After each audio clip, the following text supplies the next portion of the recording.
Isang mapagpalang araw po sa ating lahat. Muli ako si Emmanuel o Alejandre. Ito ang aking daily devotion ngayong December 11. And for today, tatanungin natin, bakit si Jesus ay tinatawag na tinapay ng buhay?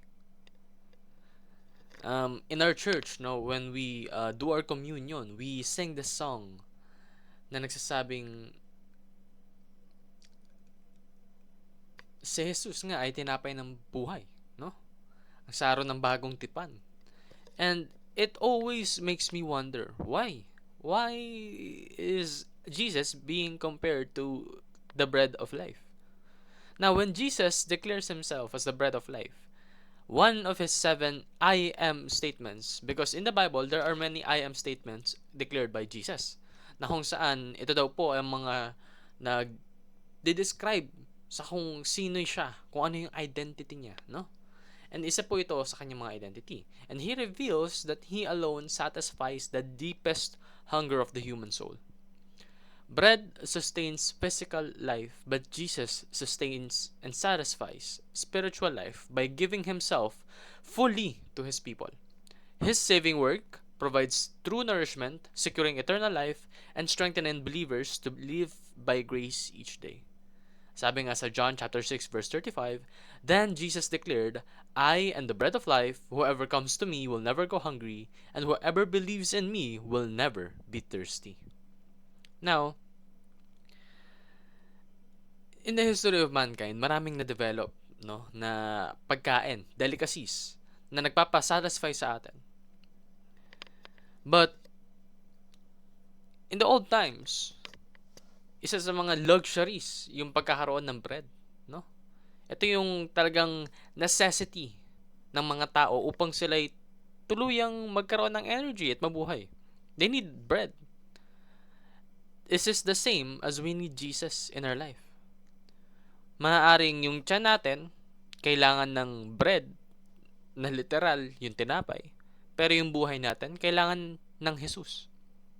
Kailangan ng relationship with Him. Kailangan ng knowledge, kailangan ng teachings niya.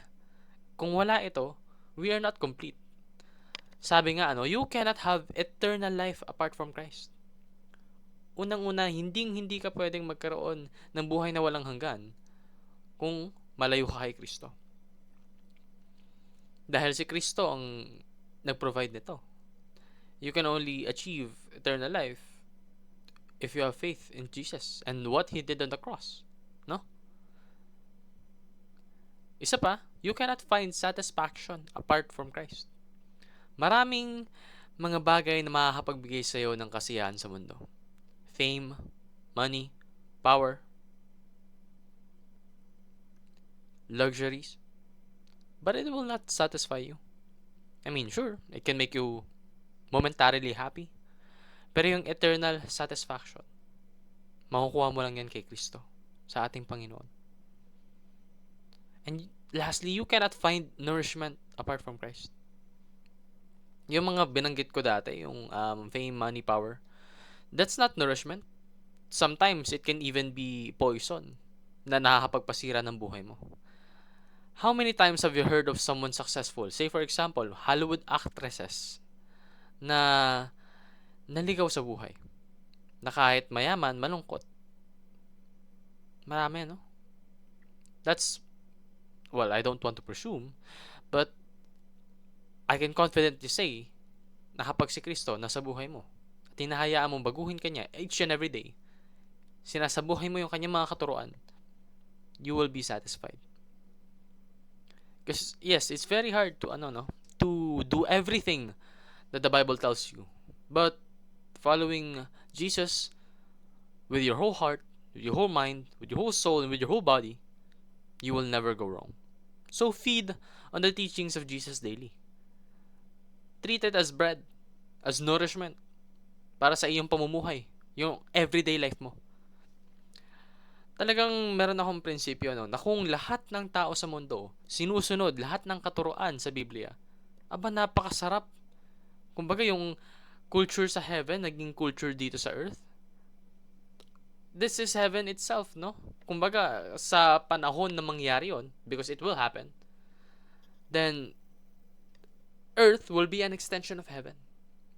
And I would really love to experience that, no? In this physical lifetime of mine.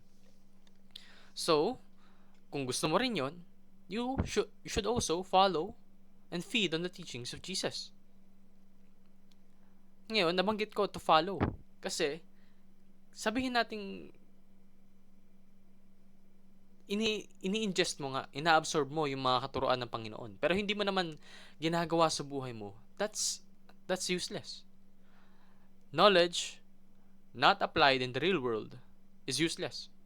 You should always strive for wisdom. Kasi yung wisdom, ito pa yung knowledge applied on your life.